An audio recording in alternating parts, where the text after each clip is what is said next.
And here we are. You're all very welcome to a new episode of Redefining CyberSecurity here on ITSPmagazine.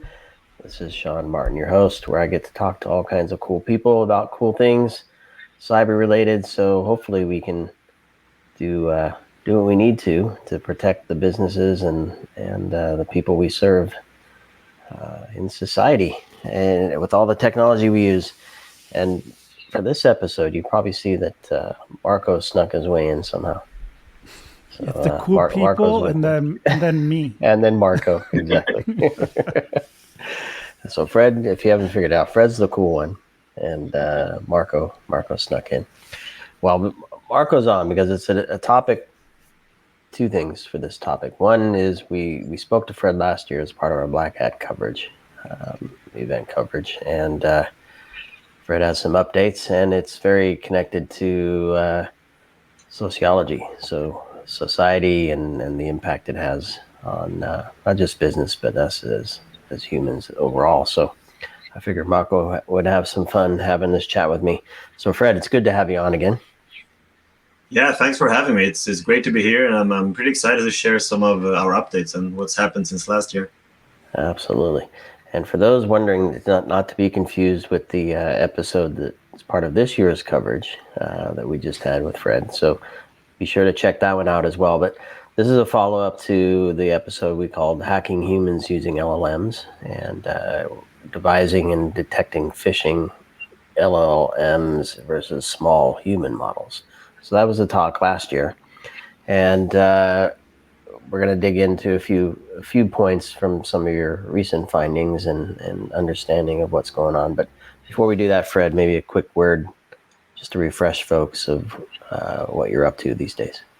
Yeah, that makes sense. I'm a research fellow in computer science over at Harvard School of Engineering and Applied Science. I've since very recently also started a fellowship at the political school at Harvard Kennedy School, which is, we're going to talk a little bit about that regarding this AI phishing project as well, because in my last years, I've really started branching out to see the sort of intersection of policy, technology, and business in the context of cybersecurity.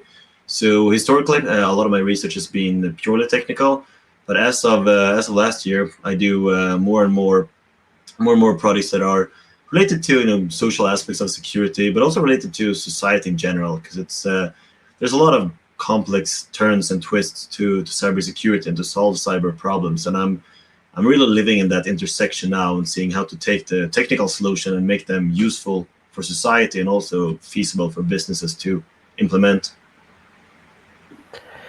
And so what were some of the biggest changes in the last year?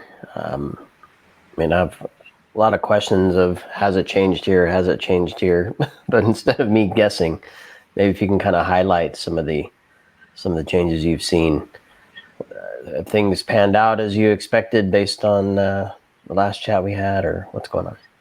I think they did. So the first thing I had to say to sort of further my own cause a little bit is that you probably remember this, but a few weeks after Black Hat, when I talked about AI phishing last year, there was a phishing attack that resulted in all of the MGM casinos were shut down, and that's it's kind of fun in a way. It's of course not fun; it's terrible. But we talked this big security conference. I talk about how social engineering is a big nuisance, and we should really increase our protections. And just a couple of weeks later, the very casino where we had our conference was shut down. And I think they're estimated to have lost $100 million in revenue because, if I remember correctly, there were a couple of folks who worked there who were targeted of pretty savvy social engineering attacks, where the people looked up information online and then found things to use, and then they could trick them. And this is exactly a segue into what we do on our study now, because last year we proved that phishing emails can be automated using language models. That's quite intuitive.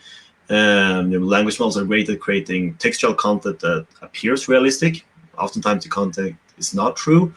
But this is exactly what you need to do to trick people. And we talked a little bit about how you can add human models to make it even better and so forth. But what we looked at in the following year since that is, how can we take this further? So, okay, we know that language models can create phishing emails, but that's not all, because you also need to find out background information about target and send the emails and analyze this. And we've been playing around with the concept of what are attackers likely to do? Well, attackers are likely to do the worst thing they can do. So we've been thinking about this, and that's why we created a tool that now automates all parts of the phishing chain. So as we see it, it's five steps to it. First, you collect information about the participant. Then you create the email, personalized email. Then you send out the email, and you validate and learn from the results. And this is really, really cool. There's a lot of things that happens here. And one thing that we started working on quickly after Black Hat last year is we started to collaborate with some economics people and researchers to see what does this mean in practice. And we added some work terms in terms of what's an hour for an attacker worth. We tried to quantify various aspects of phishing attacks. And by doing this, we could quite quickly see that we have a unique situation, which very rarely happens right now, which is that phishing attacks become more powerful, they become more capable using AI, but they also become cheaper. And this is really bad. Like oftentimes for the past 20 years, you have to select if, do you want a cheap phishing attack that's not as powerful, or do you want a really good phishing attack that's a bit more expensive because it takes more time to launch it. Right now you can combine them. And we wanted to see, well, what does it mean in practice? And we did a bunch of economics analysis, which have led us to this study that we do now. And we find that it's up to 99% cheaper to launch these attacks. Sometimes way more than that. You can add a small percentile to the end of it. And that's really bad. And sort of contrast, I'm going to stop and pause for you guys soon. But the last thing I want to say is that I collaborated with some people working with, for example, North Korea as a cybercrime actor. And North Korea actually get a substantial amount of their GDP through cyber attacks, which is it's very, very interesting. And that's problematic for a lot of reasons. For example, the West places a lot of sanctions to stop their nuclear programs. Well, these sanctions, they're of course not useless, but they're a little bit more useless since they can launch cyber attacks and go around the legitimate trade. And a lot of these cyber attacks are enabled by phishing attacks. And again, now we stand in a position where phishing attacks will be cheaper and better. So there are a lot of problems that are sort of scattered around for this. Everything from, how should nations cope with this and stop these kind of cyber actors? How should the little guy protect himself? The scams to individuals are increasing rapidly. There just a couple of days ago, I had a friend who had his email compromised by a scam from another student that wasn't that student. And these things happen all over the world, of course. And so I think it is safe to say that since last year, most of our predictions have been quite accurate, and the AI deception market, we have to say that it is a market now, because that's what it is. It's an illegal market. It's been growing quite a lot, and to the best of my knowledge, it will continue to grow way more in the coming years. So I'll let Marco kind of broaden this out as we continue, but I'm gonna stick with the first point on the collecting information. Which I believe was the first point, right? Yeah. Well, collecting targets, collecting information about them. Because I think a year ago, we were looking at things like ChatGPT. We could see where the creation of an email is easy. You give it the right prompt, the right information. You can have it create something realistic that would be readily received by a target, right? Recipient. And you pump that through some automation, and you, to your point, you can kind of scale that out for very little cost. But I've heard stories where collections of information, multiple sources of information have been used to determine the organizational structure, who reports to who. You get your hands on some email communications, how they speak to each other, and use that to not just write an email faster, but to actually have context and to have insight into how these communications normally sound. So I don't know, have you seen any of that? And if so, how does this have impact? I mean, do you see bad actors getting access to data and using it in this way? Yeah, Sean, that's a fantastic question. That's really good, because I said a mouthful there, but you really picked up some of the key values. And that personalization is a key difference in our research now compared to last year. Just as a quick reminder, last year we had pretty broad emails that we used, the language models created, such as offer offer this person a gift card at Starbucks and so forth. And it's quite easy to find out whether that will be relevant. It will honestly be relevant for most people. But it's quite simple. What we're doing this year, which is exactly what you're saying, is mimicking what a lot of criminals and attackers do, is to find way more granular information. Then you dig deep down and see not only, is this person likely to go to Starbucks, but we can find out really close called information such as what type of language did this person talk to with different coworkers and different friends and different families? What type of projects do they work on right now? What goals do they have? What dreams do they have? And all these kind of information, because that's very often publicly available. Most people's digital footprint is massive, and the digital footprint is just the information you have available online. Even if you try to restrict it, it's very, very hard. Only a few people have no information whatsoever published online. And this is also a security operational trade-off from a personal perspective. Like, we want to market ourselves. We want to be out there. It's not often feasible to remove ourselves from the internet. But if we are, which most people are, then there's so much information we can find out, and that is being found out, exactly as you say. Attackers use this maliciously. For example, my friend who was recently hacked, they knew people that he communicated with daily, so they send an email from the legitimate email address of one of his friends that was hacked. So it's sort of a chain hack, but it's not just empty, half-relevant attacks. And in our presentation this year, we talk about different levels of personalization. So what we did last year, we now define as mild personalization. But this type of attacks that you mentioned and that we treat now, we call hyper-personalization, when you find out very granular information. And when you feed this to the language model over time, you can imagine all kinds of horror stories when the language models really creates a perfect linguistic style to mimic a friend. And then you combine this with these phishing best practices such as relevancy. So you know that you write an email in the linguistic style of a friend or a coworker in the perfect timing when it's your birthday or when you're about to have a business presentation. For example, next week, before I go up to the Black Hat stage, maybe the Fisher could mimic one of the Black Hat organizers and send me, hey, Frederick, you need to update these slides now before you go up. And if that sounds perfect and comes from the right email address, I'm going to be a little bit stressed. I'll probably do that. So these attacks are becoming way more difficult to spot. And the worst thing about all this is that it's easy to make. That's one thing we show. We have a proof of concept to see that this is cheap, it's easy, the technology is out there. There's some security restrictions in these language models. We talk about that as well. They're quite easy to bypass. They're open source models. So these tools are basically readily available for all crime actors to use. And I think we'll see much more usage of that. Can you highlight that point? Because so I guess if you're using something like a ChatGPT, it's going to have built-in walls and barriers and rules. But you're saying there are open source ones that developers can tweak, right? That they can remove some of those protections.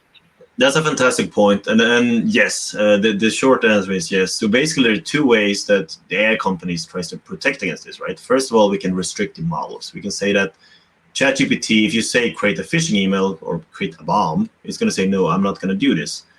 In the case of phishing, it's very, very difficult. And there's a lot of brilliant research who shows this. That says if you say create a marketing email instead of a phishing email, you can bypass this. And there are other ways, but basically it's really hard. Because also in the context of phishing and deception, the only real difference between the phishing email and the marketing email is the intention.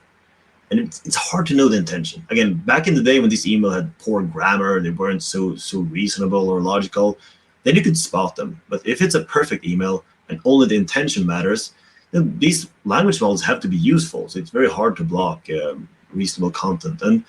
But even if the security mechanisms were perfect, which I don't think they will ever be, but even if they were, there's a lot of research on jailbreaking these models, which is basically to take the model and remove the security features. And that works pretty well, unfortunately.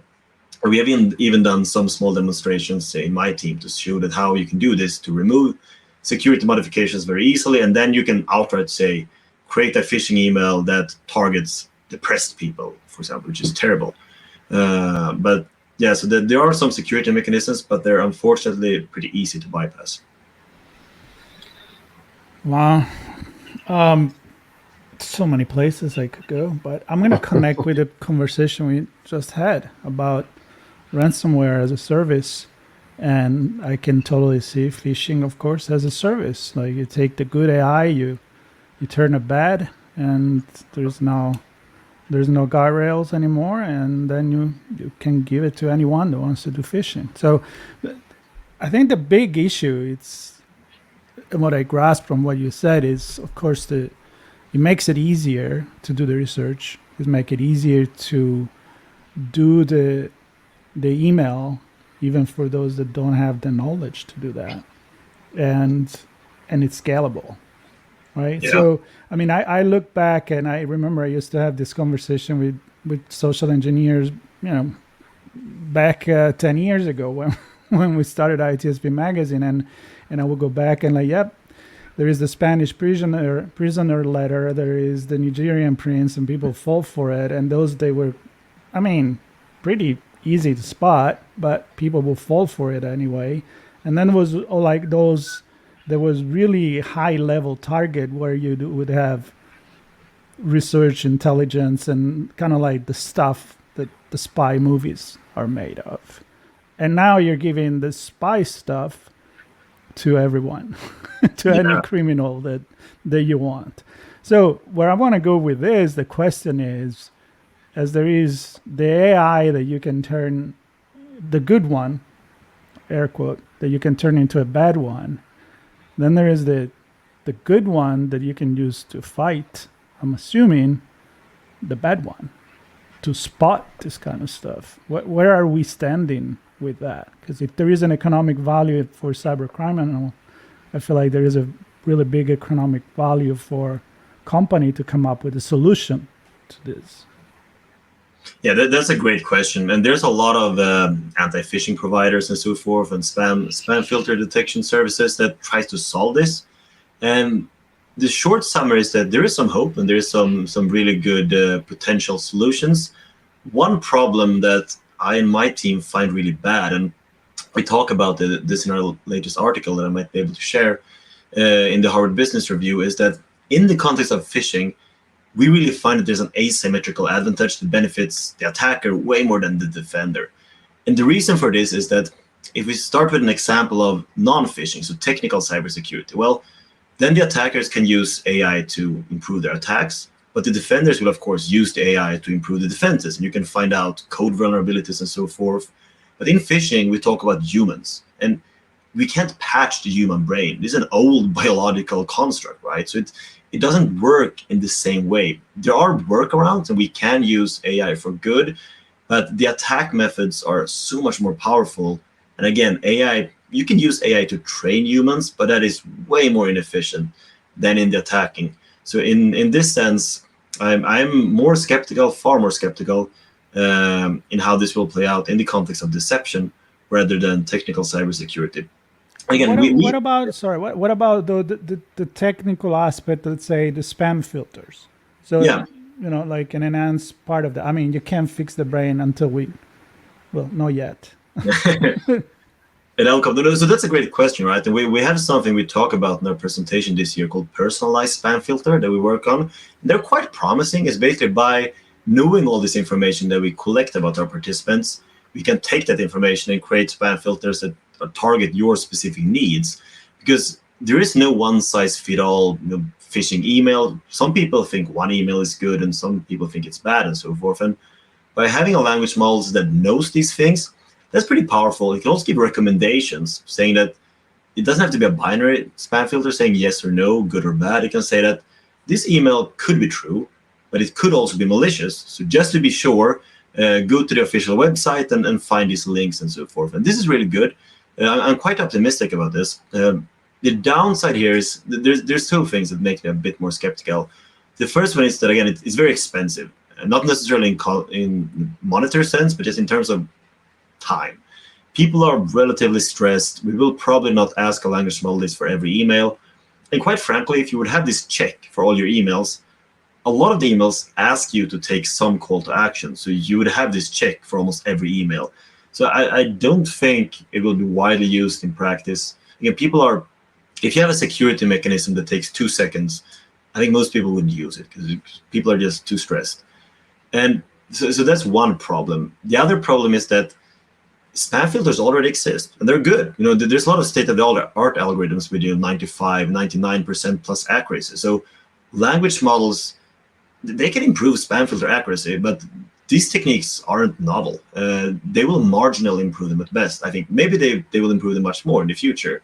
But so far, like the spam filters are good already. So it would have been a different thing if we had no spam filters and then the language models came. But it's these things are good and promising. But in the attacker sense, we didn't really have a automatic tool to create phishing emails before. But now we have. So for the attacker, it's a game changer. But for defenders, it's I say now at best an incremental benefit. But we'll see. It's we obviously have to do what we can. Yeah, it reminds me, or it's making me think of. I often think of healthcare when I think of this kind of thing, where we're looking to use technology like AI to provide better public health, right? So a broad view of what's going on publicly. Are there any trends or any peaks or spikes or any other anomalies that could point to something that may be interesting? And then there's, at the other end, precision healthcare, where specifically for somebody, the analysis of their, kind of to your point on an individual email targeting a certain person, what can we learn from that particular thing? And in between, there's maybe some different slices, like let's look at cancer, let's look at this type of threat. So I guess my question is, do we have enough? Because one of the things you pointed to, sorry, I'm kind of rambling a little bit here, but validating the results was one of the 5 steps. So clearly they have the knowledge of what's being done and what the result is, but I'm just wondering if there's something we can do in the context of what I just described in terms of public health and precision health and then the space in the middle. Can we leverage something that they have to get a better view of those different spectrums? I don't know if that makes sense or not, but yeah, it makes a lot of sense, and at least to some degree. I'm going to deviate a little bit from what you say, but mostly answer it, because this you say a very good point. Is what can we do in terms of validating the results to use it for good? And that's probably the most exciting thing I find about our new study, and that's in these personalized spam filters, as we call them. We have a bunch of vulnerability categories, and these we take from traditional literature. There's a bunch of different marketing and other psychological literature for why people are influenced by things. And these things are such as authority, social peer pressure, etc., etc. And a lot of research has found, and again, this is old things that are already found by other people, but people tend to have different influence criteria that matter for them. Perhaps I am more vulnerable to peer pressure, and Marco is more vulnerable to authority. And that means, for example, if you want to convey me, if all my friends are doing something, maybe I would do it. If you want to convey Marco, you should get a police officer or some higher person and tell him something. Just for an example. And my theory is that these things are context dependent, so I don't have one influence principle that always works for me. They probably differ based on where I am, the mood I am, and so forth. But what we do in our tool that we're discussing now, that we created over the past year, is that the tool randomly creates phishing emails with different influence principles. Then it measures over time which emails do I fall for, which do Marco fall for, and which do Sean fall for, and so forth. And that's super exciting, because then what we can see is that patterns that humans don't really see right now. And this pattern analysis, I'm very interested to see more in this. And for example, maybe if you do this on a large enough scale over a couple of years or months, we'll see that every Monday I am very susceptible to social peer pressure, but every Wednesday I'm susceptible to authority. Who knows? There are a lot of different patterns we can find, but if we find that, then we can make phishing training way more efficient, because then we can say that, what I should think about. I don't need to think about all this big set of, best practices, because that takes too much time and I'm never going to do it. But we can pin down 1 or 2 super simple principles, and that's what I think about. And then we can implement that in our daily lives. So I hope that makes sense. That was a mouthful, but I'm pretty excited about this new defense strategy. It makes sense, but it's always about training. And I don't think people wants to be trained about this shit. I think I was gonna say Marco won't listen to anybody. So peers, police. Here's the thing. I mean, and he just proves the point. You get stuff in the email all the time. You get it in text, and I just block everybody. I mean, but I made my own decision, and sometimes it's like, well, you know what? If I catch the good fish and I don't eat it, that's okay. I'll take that risk because I think defensively, as I think a lot of people that is in this industry or has been talking about this stuff long enough. But it's all psychology based, right? I mean, you're just describing that. If there is something that this is not technical, it's phishing. But technology makes it easier.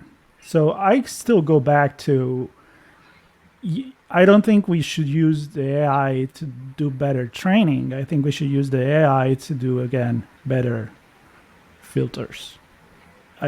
I don't think, as far as my experience, and I know we're dealing with some spam issues lately, I don't think spam is working that well, honestly. It's still, I think what you mentioned in terms of knowing the individual and knowing how to protect where the individual is more vulnerable because of the psychological traits. I think that's where the solutions stay. And if I think, for example, the Apple intelligence, right, where you finally will have a Siri that's going to be upgraded after 10 years to actually be useful, hopefully that will be one aspect that could be useful. Like as a personal assistant, in order to perform better, you need to know more things about you. And we need to trust with the privacy where we go with that, because we don't want to give away information, but how is it going to protect us if we don't give away that information? How are you going to book a restaurant for me if I don't tell you that I like sushi and I don't like something else? And it goes deeper and deeper. If we can trust the AI, I think we can have a really strong defense against phishing. It will be our own extension of it's interesting. Because for decades we talk about analyzing the infrastructure and identifying where the exposures are, what's internal and what can be compromised internally, what's publicly available, and what can be used to compromise the systems externally. And I think at a personal level, we might bring in threat intelligence from an executive perspective or a company perspective. Is the company being targeted? Is the industry being targeted? Are the executives being mentioned in threads or whatever it is? But what I hear you describing, Marco, is kind of an analysis of us as humans. So the same type of analysis. Applying that to ourselves, which so all the stuff that they're doing to target us, and then marketers have been doing it for ages, right? What's a good ad for us? Which one is A/B testing? All that stuff.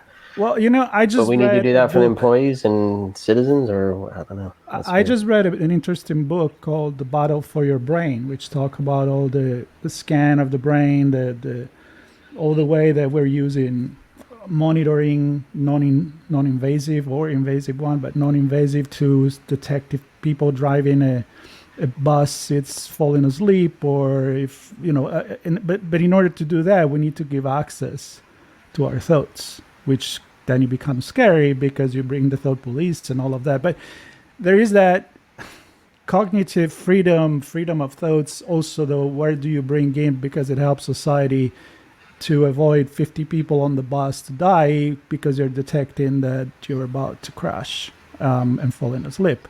So I don't know, we want to talk about societal repercussion of how we need to address certain things. Sean, that's exactly what I had in mind. Like apply to the company, to the infrastructure, to the organization, to ourselves.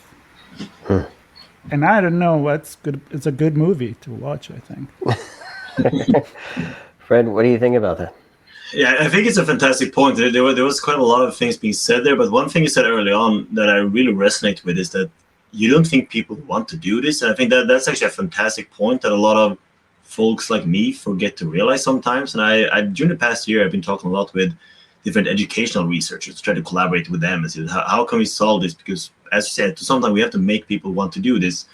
And that's very interesting. And they say a lot of things that for me have been unintuitive, such as you have to make this fun for people. You have to find people, some way for people to find this useful. Why should they undergo training to learn this thing? And I think there's an inherent problem with these things that even if I think about myself, I'm pretty busy. I don't have too much time. We don't want to. Cybersecurity is always a game of defense, right? And that's a problem because people want to add value to their life. And defense is never fun because it just means training you to not have a potential loss. And I don't think there's a clear-cut answer to that. Your Apple metaphor or story is very interesting, right? Because somehow you can add a tool or Siri, and there's a lot of people who wouldn't trust that, of course. But if this works well, you can add a tool that adds value to your life because it helps you to book restaurants and know with people to talk to and so forth. But as a sort of by consequence or a side consequence of that, that could also help you protect you against phishing. And that's brilliant, right? I really like that suggestion. So overall, I can just agree to the problem that making this fun and interesting and just incentivize people to think about this, that's it's quite tricky. Yeah, it's not fun. Let's say no. Well, what I'm hearing is that at some point, the technology companies that are enhancing our lives and some that are protecting us from all those enhancements that go awry will need more information about us in order to protect us as humans, not just what machine we're running and I mean spam and phishing, and let's forget spam, but phishing, it's still very prevalent. It's probably one of the most used ways to penetrate an organization and gain access to things. And I don't know. I think we talk about it as a human problem, and we have the training, all this stuff that Marco was talking about, and I don't know that we have an answer. And maybe the answer is we'll have to analyze us as humans. I don't know. It's interesting. I'm trying to think of what Sean, executives and businesses need to think about. We haven't even touched on voice phishing with artificial intelligence that can mimic voice or visual. And imagine that, talking, Fred, about the timing of an attack. You're going to get a phishing email about, I don't know, click here to get a discount for this toy, probably before Christmas, the last week, when you're panicking and freaking out because you can't find the toy for your kids or whatever it is. I mean, there is a timing, right, for all these things. Yeah. And I remember we were on with a former CISO and military guy, Roland Coutier, that he knows what can be done, and he almost got fish by voice because he was such an emotional moment for him that he knew 99.9% that this wasn't somebody in his family. But can you be 100% sure when the value of what you're worrying about, the individual, it's so high? So it was a moment that you're like, we can all fall for this. And if you're not into this thinking that we are all the time, the regular person ain't gonna care.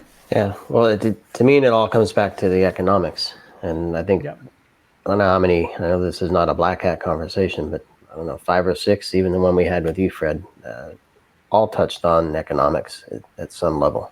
Yeah. And I think it's going to come down to that, and where do we make the investment? How do we make the investment? Isn't in the human on the tech? Is it the tech on the human? It's going to be interesting to see how this all plays out. I'm grateful that you're continuing to do the research, Fred, and providing us updates on what's going on. Anything else you want to share from the work you've done in the last year before we wrap?